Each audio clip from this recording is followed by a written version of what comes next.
Hi there, Dori Soukup here, founder of InSPAration Management.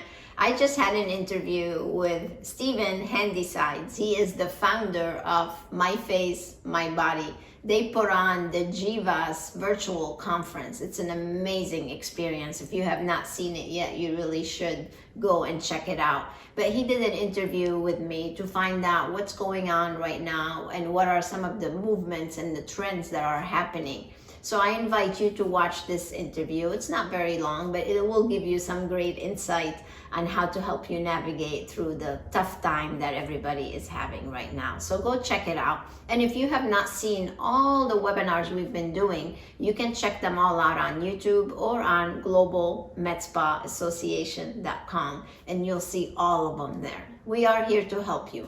So if we could be of service, and if you want to set up a success planning session with one of my business advisors, you can do that right from the homepage on InSPArationManagement.com. So enjoy this interview, and I will see you soon. Until next time, stay inspired. Do you think practice owners should open their practice with their full staff, or should they scale back upon reopening? Okay, well, first of all, thank you for having me, Stephen. It's wonderful that you're doing this for the entire industry. To answer your question, actually, many of our members actually continue to be open, not necessarily physically in the property open, but they still had some team members actually working now even and generating revenue. So what many of them have done is they've taken their business online.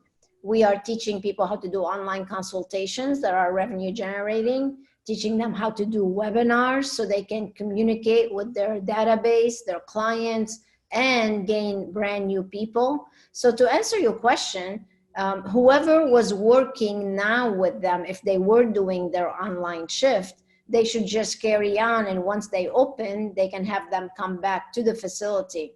But in many cases, a lot of the people that we work with, they still have their team on even now.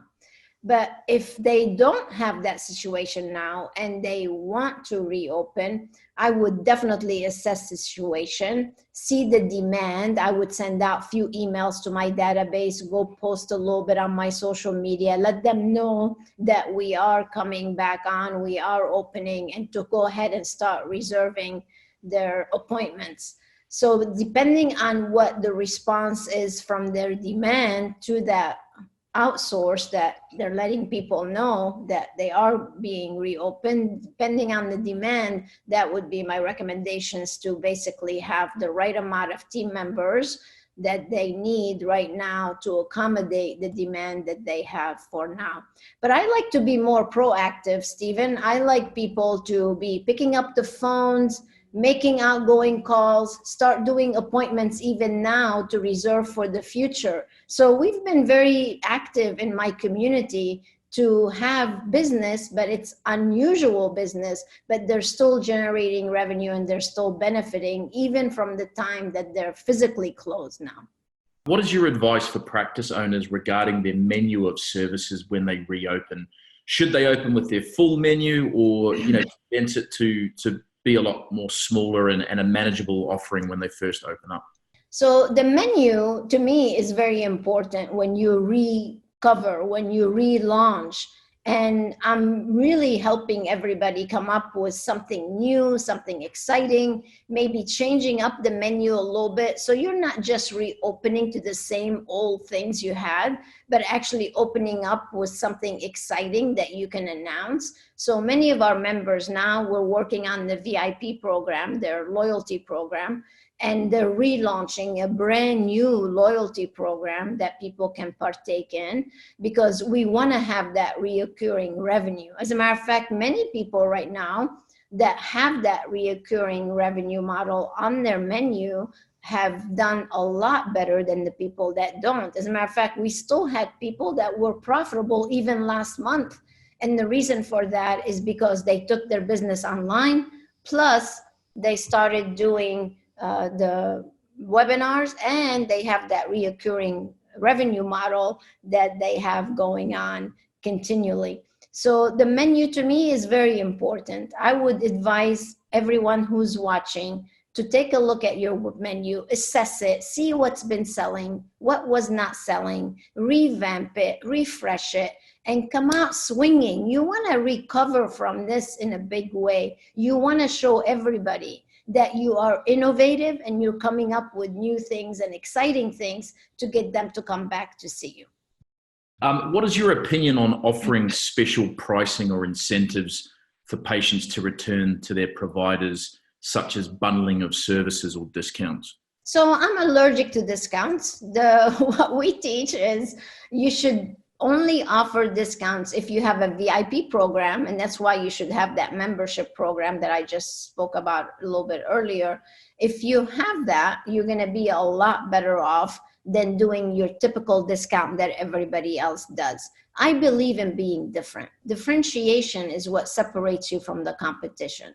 So instead of doing the discounting to gain people back, what I would rather do is give away the consultation, let them come in, do a customized plan for me, depending on what it is that I need to really help me. So either have them purchase from you a customized plan or have them join the VIP program.